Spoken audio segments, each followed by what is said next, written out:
Assalamu alaikum students, Shazia Batul is here. The topic which we will discuss today is endoplasmic reticulum. जैसा कि बेटे हम chapter number 4 आजकल पढ़ रहे हैं उसके बारे में और उसके डिफरेंट पार्ट्स ऑफ सेल्स के बारे में, तो हमने already cell membrane, cell wall, cytoplasm के बारे में पढ़ ली है। अब हम जो भी जितने भी पार्टिकल्स, टाइनी पार्टिकल्स, जिसको हम सेलुलर ऑर्गेनेलीज कहते हैं, जो सेल के अंदर मौजूद हैं, अब वन बाय वन हम उनकी डिटेल पढ़ेंगे। तो सबसे पहले बेटे आज हम डिस्कस कर रहे हैं एंडोप्लाज्मिक रेटिकुलम के बारे में। एक्चुअली एंडोप्लाज्मिक रेटिकुलम हमारे पास एक नेटवर्क ऑफ चैनल्स है जो through out the cytoplasm extend हुआ है, और ये जितनी भी चैनल्स हैं जो कि जिस तरह से आपको यहाँ पर बेटे नज़र आ रही हैं, they are interconnected with each other, कि ये एक दूसरे के साथ इंटरकनेक्टेड हैं।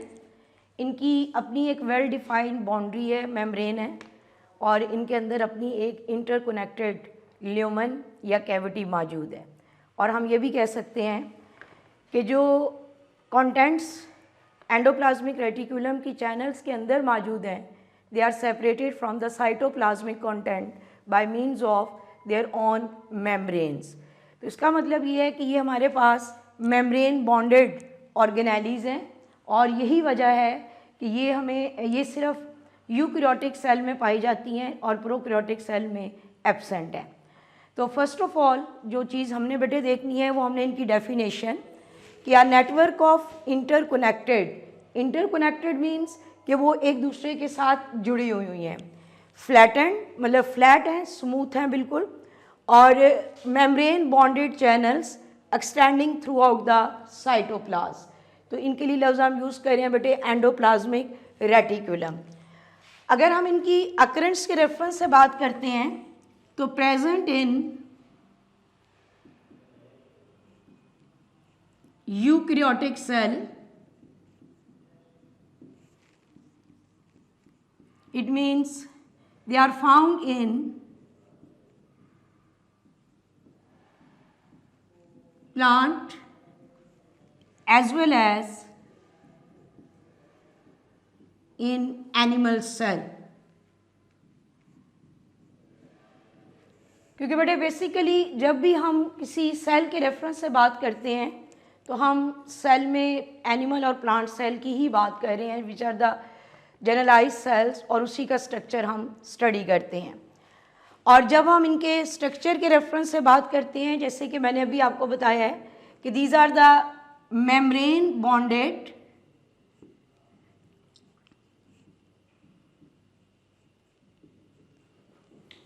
चैनल्स हैं,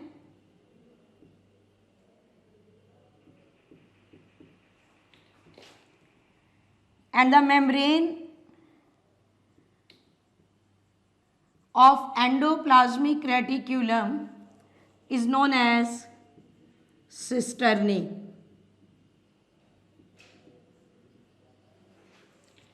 सिस्टर्नी का वर्ड हमने बेटे किसके लिए यूज़ करना है? That is for the membrane of endoplasmic reticulum, कि जो इनकी बाउंड्री है, मेम्ब्रेन है, जिसमें उसके लिए वर्ड हम यूज़ कर रहे हैं सिस्टर्नी। और एक चीज़ बेटे और जो बहुत इम्पॉर्टेंट है, आप देख सकते हैं कि ये जो एंडोप्लाज्मिक रेटिकुलम्स हैं, at one point they are attach with the nuclear membrane से ये राइज कर रही हैं उसकी आउटर मेम्ब्रेन से, and on the other side they are connected with the cell membrane. और यही वजह है कि जब हम ट्रांसपोर्टेशन के रेफरेंस से बात करेंगे as a one of the function of endoplasmic reticulum, तो हम ये देखेंगे बेटे कि इसमें ये मटेरियल को ट्रांसपोर्ट करने में भी हेल्प करेंगी, और वो मटेरियल की जो ट्रांसपोर्ट है वो इंट्रासेलुलर भी हो सकती है और एक्स्ट्रा सेलुलर भी हो सकती है। Intracellular means within the cell, the certain material they can move from one part of the cell to the other via these channels, as well as these channels are responsible for the transport of material from inside to outside। तो उसके reference से बेटे इसको आपने देखना है। फिर उसके बाद हमने इनकी टाइप्स की बात करनी है। There are two different types of endoplasmic reticulum.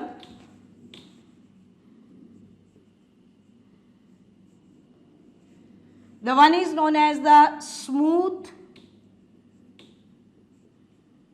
endoplasmic reticulum. Another is the rough endoplasmic reticulum. ये जो बेटे इसको हमने डिवाइड किया है दो टाइप्स में, ये अकॉर्डिंग टू देयर मॉर्फोलॉजी है. मॉर्फोलॉजी आपने ऑलरेडी अपने चैप्टर नंबर 1 में पढ़ा हुआ है कि that branch of biology which deals with the structure of cell और पार्ट्स. और मॉर्फोलॉजी दो तरह की होती है, एक एक्सटर्नल और एक इंटरनल. यहाँ पर हम उनकी एक्सटर्नल मॉर्फोलॉजी के पॉइंट ऑफ व्यू से बात कर रहे हैं. अगर हमने एंडोप्लाज्मिक रेटिक्यूलम को दो ग्रुप्स में डिवाइड किया है तो वो अकॉर्डिंग टू देयर मॉर्फोलॉजी उनकी डिवीजन कर रहे हैं. और वो डिफरेंस क्या है, आपको ये इंटरकनेक्टेड चैनल्स नज़र आ रही हैं जिनको मैंने दो डिफरेंट कलर से ड्रॉ किया हुआ है, एक रेड कलर से और एक ब्लू कलर से. Although all of these are the endoplasmic reticulum. You can see on the surface of these channels there are tiny granular structures are present. इनकी सरफेस के ऊपर आपको अटैच फॉर्म में एक बाउंडेड स्ट्रक्चर्स नज़र आ रहे हैं जिसको हम नाम देंगे ribosomes.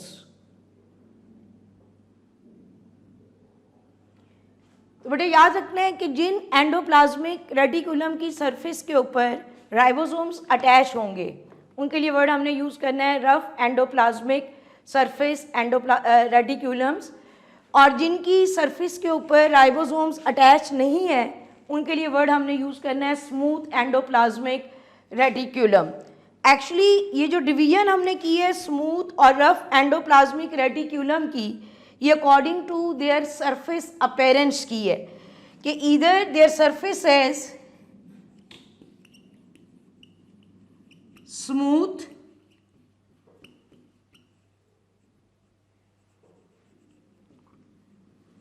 or their surface is rough. तो बेटे ये बात आपको क्लियर होनी चाहिए कि smooth surface when there is none of the ribosome is attached on their surface, और रफ जो हम लफ्ज़ यूज़ करें कि if the tiny granular structures which are also another type of cellular organelle. और आप बच्चों को पता भी होना चाहिए कि वो प्रोटीन सिंथेसिस में इन्वॉल्व हैं, तो उनके वो अटैच होते हैं उनकी सरफेस के ऊपर, तो इसीलिए हम उनको नाम दे रहे हैं रफ एंडोप्लाज्मिक रेटिक्यूलम. बाद में बेटे हम इसमें देखेंगे कि डिफरेंट सेलुलर ऑर्गेनेलीज जैसे राइबोसोम, एंडोप्लाज्मिक रेटिक्यूलम और उसके बाद Golgi apparatus, lysosome, all of these organelles they are interlinked with each other. How they are interlinked with each other? Out of these four, अभी दो के बारे में तो हम आज भी बात कर रहे हैं कि ribosome they are attached on the surface of endoplasmic reticulum. अगर राइबोसोम का काम प्रोटीन सिंथेसिस है तो after the formation of those proteins they will come into the lumen of endoplasmic reticulum. मतलब इसके रेफरेंस से हम ये कहते हैं कि endoplasmic reticulum are also involve in the synthesis of protein. Involve का मतलब ये नहीं है कि वो प्रोटीन सिंथेसिस कर रहे हैं, they are just responsible to provide a site. वो एक जगह प्रोवाइड कर रहे हैं जहाँ पर राइबोसोम अटैच होते हैं और प्रोटीन सिंथेसिस कर सकते हैं. और उसके बाद वो प्रोटीन उनकी कैविटी में या ल्यूमन में आ जाती हैं और फिर फर्दर उनकी प्रोसेसिंग या उनकी transport that will be taken place by means of some other organelles. तो उसके रेफरेंस से बेटे हम इसको कहते हैं कि इनको दो ग्रुप्स में डिवाइड कर दिया गया है, स्मूथ एंडोप्लाज्मिक और रफ एंडोप्लाज्मिक रेटिक्यूलम. उसके बाद बेटे जो नेक्स्ट चीज़ हमने डिस्कस करनी है वो है हमारे पास फंक्शंस ऑफ एंडोप्लाज्मिक रेटिक्यूलम. जैसा कि आपको भी मैंने बताया है कि they are mainly responsible to be present as a network of channels extending throughout the cytoplasm. बेटे आप इसको जस्ट ऐसे इमेजिन कर सकते हैं जैसे हमारी विंडोज़ के अंदर एक ग्रिल लगी होती है जो आयरन रॉड्स की बनी होती है, और उस ग्रिल का मेन मकसद हमारा क्या होता है, to provide a support, protection, support like this one. बिल्कुल इसी तरह से आपने इमेजिन करना है कि जो पूरा साइटोसोल है वो आपके पास एक विंडो है और उस साइटोसोल के अंदर जो आपको एक नेटवर्क ऑफ चैनल्स हैं that is just like the iron rod of the grill. तो उस रेफरेंस से जब हम इसको देखेंगे तो सबसे पहला फंक्शन कि endoplasmic reticulum is responsible to provide the mechanical support, कि ये सेल को क्या प्रोवाइड कर रहा है, मैकेनिकल सपोर्ट दे रहा है। उसके बाद बेटे सेकेंड जो ट्रांसपोर्टेशन के रेफरेंस से, तो जैसे कि अभी आपको बताया है कि ये मेम्ब्रेन्स एक साइड पे न्यूक्लियर मेम्ब्रेन के साथ, दूसरी साइड पे सेल मेम्ब्रेन के साथ ये अटैच होती हैं, तो certain material they can move through out the cytoplasm by passing through their cavity और ल्यूमन। उसके बाद बेटे जब हम प्रोटीन सिंथेसिस के रेफरेंस से बात करते हैं, तो जैसा कि अभी मैंने आपको बताया है कि on the surface of RER ribosomes are present, are attached, and they are mainly responsible to take part in the synthesis of proteins। और फिर वो प्रोटीन कहाँ पर आ जाती हैं, into the endoplasmic reticulum. Then metabolism of lipid, lipid की metabolism में मेनली जो एंडोप्लाज्मिक रेटिकुलम इन्वॉल्व है वो है SER, smooth endoplasmic reticulum, which provide the main site for the metabolism of lipids, because there are so many proteins and other essential substances are present which are responsible to bring about the metabolism of lipids in it. Detoxification. First of all, you people should know what we mean by the term detoxification.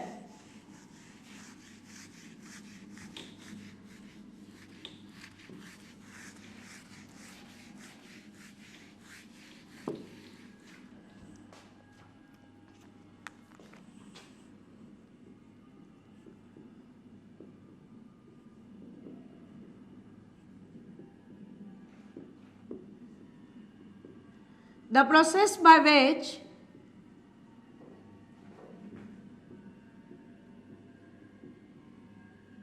harmful substances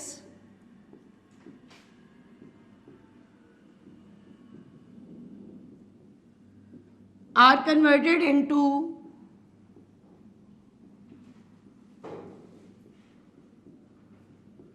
less harmful substances is called detoxification।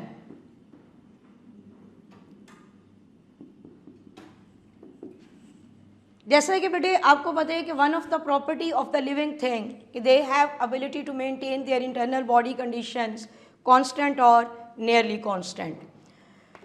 तो उस चीज़ को maintain करने के लिए, internal environment को maintain करने के लिए डिफरेंट केमिकल्स की कंसंट्रेशन को मेंटेन करना भी ज़रूरी होता है। Some of the chemicals such as the drugs which are toxic in nature, they are responsible to disturb our set point of homeostasis. Set point का मतलब ये है कि जिस तरह से आपको पता है कि एज अ एंडोथर्म उनको कहते हैं जो अपना बॉडी टेम्परेचर रेगुलेट कर सकते हैं, और आप सब बच्चों को पता है कि हम एंडोथर्म की बेस्ट एग्जांपल हैं। हम अपना बॉडी टेम्परेचर को मेंटेन कर सकते हैं अप टू अ कांस्टेंट और नियरली कांस्टेंट लेवल पे, जो कि 37 डिग्री सेंटीग्रेड है। तो इसका मतलब ये है कि 37 degree centigrade as a temperature हमारी बॉडी का एक सेट पॉइंट है। If there is an imbalance in it, कि उस टेम्परेचर में इंक्रीज़ होती है या डिक्रीज़ होती है, तो so many metabolic activities they are disturb. Similarly some of the chemicals such as the drugs or poisons, they are also responsible to disturb our homeostatic condition, so that there is a need to maintain that homeostatic condition, and there is a need to transform those toxic substances into the less toxic substances, and this process is known as the detoxification. The detoxification takes place in the smooth endoplasmic reticulum. There are certain enzymes are present which are responsible to detoxify the effect of those chemicals which are toxic in nature, which are poisonous, which are responsible to cause harm to the other metabolic activities. Similarly, conduction of impulse. Actually, this conduction of impulse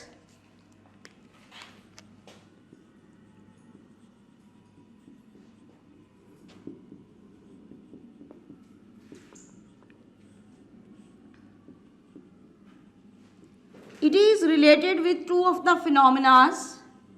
One is the muscle contraction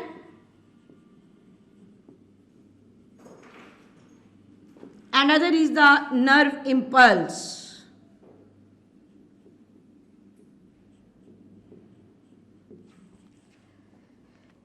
Both of these processes, they are very important, they are very essential to bring about the coordination, to bring about the different activities.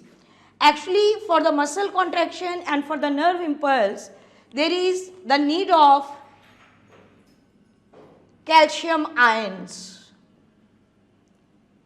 And keep in your mind that the smooth endoplasmic reticulum, they act as a rich source of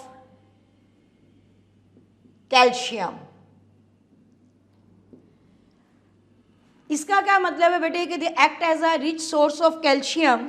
अगर हम इसको इस reference से यहाँ पर देखेंगे तो बेटे याद रखना है कि इनकी कैविटी के अंदर बहुत सारे कैल्शियम आयंस मौजूद होते हैं.